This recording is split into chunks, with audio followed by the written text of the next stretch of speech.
We would do all this. It would take several days. It would tell us the answer to the question, what cells turn on this particular gene? But then we'd have to start the experiment all over again and do it in another preparation. And the worst part about this is because we have to fix the animals and prepare them, is that we only see a static view of life. We never see things changing because we had to prepare the sample in this particular way. But it gave us the answer. But it was a lot of work, and especially for people in my lab, I don't know if they were that happy with this. So the combination of needing to know where the genes were turned on, and also the fact that we were working on a transparent animal, were two very important aspects of what finally became the final inspiration for me to do the experiments. Now, everyone has a different idea about inspiration. One of the best examples I know about inspiration is this wonderful cartoon by Nick Kim, in which it says, Cambridge, 1953, shortly before discovering the structure of DNA, Watson and Crick, depressed by their lack of progress, visit the local pub where a patron says, I'll have a double Felix. I'll let you think about that. Now, my inspiration wasn't in the bar. That would have been very nice. But it was actually at a seminar. And at that seminar, I heard about the remarkable work of this man, Osamu Shimomura, who I was privileged to share the Nobel Prize with. If you have some time, only because it's a wonderful story, you should go to the Nobel Prize site and listen to his lecture.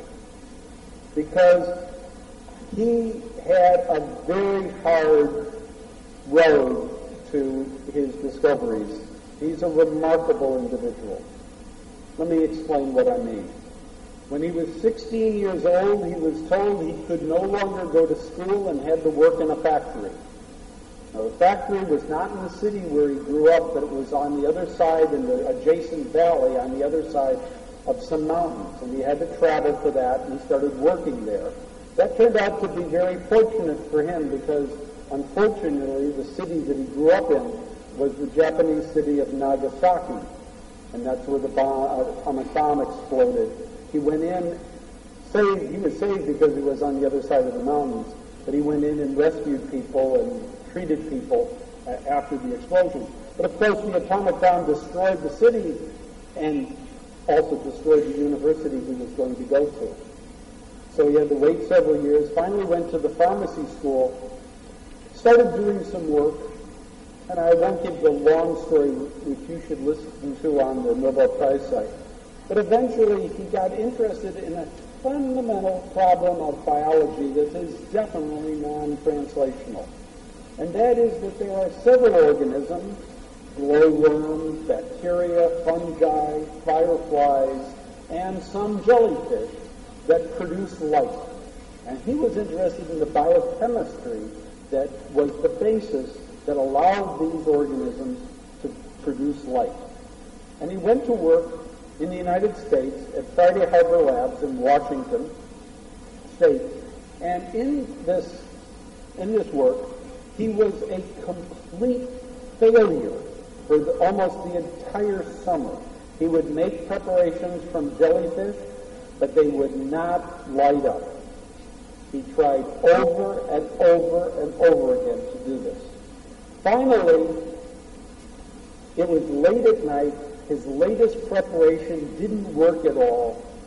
And so, in frustration, finally just to clean up, he threw the entire preparation into the sink.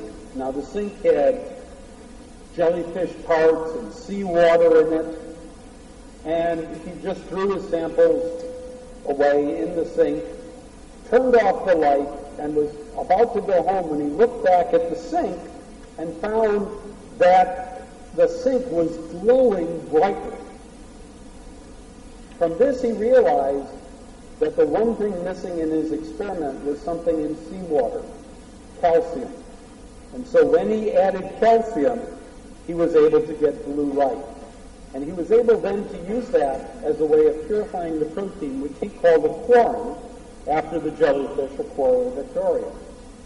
And this was the light-producing molecule. So he had solved his problem. Well, he had a new problem, because when calcium was added to a corn, it made blue light. But he knew, despite this picture of this jellyfish, that in the wild, in the sea, the jellyfish doesn't produce a blue light. It produces a green light. And so now he had a new question. Why is it that the molecule I find that makes light, why is it blue when the jellyfish makes light that's green? And he went back and he found another protein, and this protein converted the blue light to green. And all he needed to do was shine blue light onto the protein, and he would get green light out. In other words, the protein was fluorescent. He called it the green protein. We now call it the green fluorescent protein, or GFP. And so the jellyfish produce green light because they have the combination of a corn and GFP. And when calcium comes into the cells, green light is produced. So I'm listening to this seminar, and I've been saying for the 10 years before the seminar that I work on an animal that's transparent.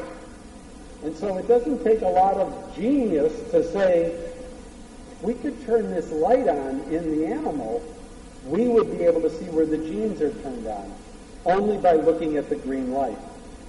I found out the person who was in the process of doing the isolating the DNA for the gene, and that was Douglas Prasher, shown here in this picture.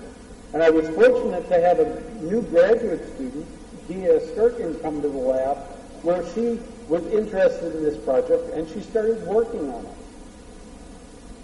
She started working as a new graduate student on this project. We got the DNA from Douglas, and 1 month after she started graduate school, this is the page from her lab notebook, and what I've circled here is the part that says that she was able to put the gene into bacteria, into E. coli, and get green fluorescent bacteria. We were extremely excited about this. Now, we had a slight problem, and that's also shown on her lab notebook page. I don't know if you can read this, but it says that she used the microscope in another lab. She had worked in a previous lab that worked on fluorescence, and she knew they had very good microscopes. She also knew that my lab had very bad microscopes. In fact, if you used our microscopes, we would have said it didn't work. But she went to the other lab, and she was able to get this very first picture of bacteria that were fluorescing green. This gave us a problem, and I want to talk a little bit about the problems of scientific research. So we had made this wonderful discovery. We found a protein that when we put it in the cells, it was fluorescent on its own. This was going to be a great marker. But we didn't have a microscope we could use. So I solved this problem by calling up all the representatives of microscope companies and saying to them, I've made this wonderful discovery and I want to buy a new microscope. Would you please bring in a sample microscope so we can try it out? And if you can leave it for a month or two, that would be very nice. And they did, and we did all the experiments on borrowed microscopes. Well, eventually we decided to publish. We showed that not only did it work in bacteria, but it also worked in worms, and there's a picture of a worm with GFP in some of the nerve cells. And we sent it off to this journal, Science, that it was eventually published in. And it was very nice. We sent it off. We thought we were very excited about the results. And some of you may know that the journal Science takes itself very seriously. And so your paper never goes out to review until the editors decides that it's worthy enough for review. And the editors got in touch with me and they said that our paper was not worthy enough. And I asked them, what's the problem? And they said, we don't like the title. The title we had was Green Fluorescent Protein, a New Marker for Gene Expression. And I asked them, what don't you like about the title? They said, everything in the journal Science is new. You cannot use the word new in the title.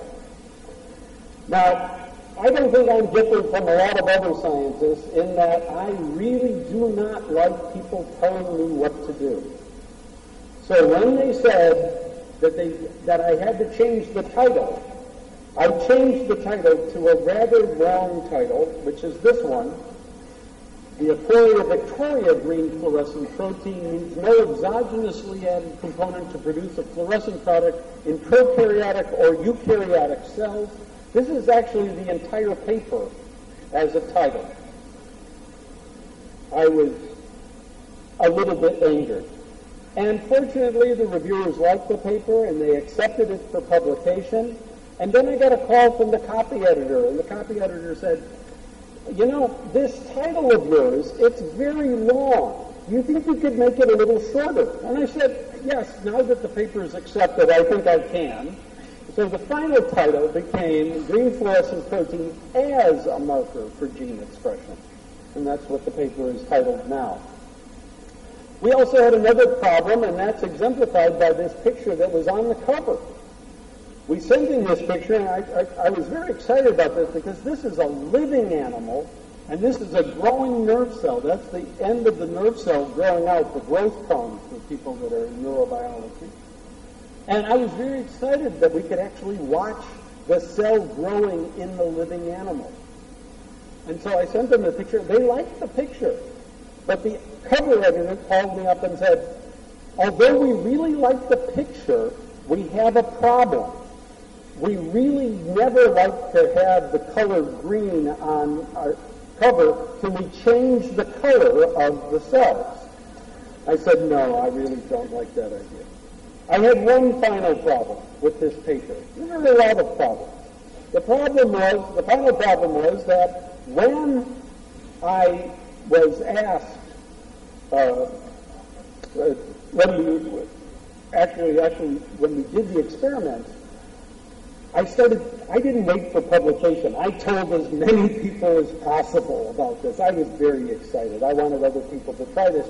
And lots of people got samples before publication, and they tried it, and people were starting to report back to me that it was working, that it worked in their system. And I wanted to say that in our paper, to say it's not just bacteria and worms, it works in this cell and that cell and so on. There's other places. And these people were very nice. Almost every single one of them said, of course you can cite our unpublished work, because we needed their permission to cite the work.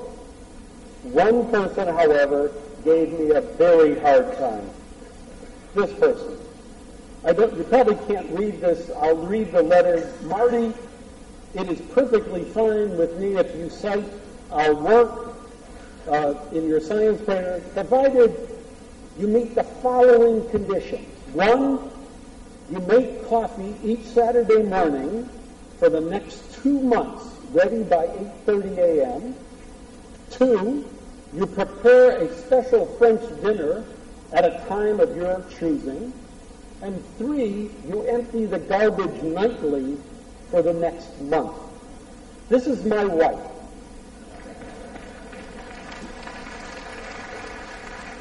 Now, what she did was a spectacular addition to GFP. What she did, we had shown that if you take, genes have 2 parts to them. They have the regulatory part, and they have the coding part. The coding part says what's to be made, and the regulatory part says when, where, and how much. So we had taken the regulatory part and put it to drive the production of GFP so we could see when and where and how much was made of the GFP. What she did is she made a fusion. She had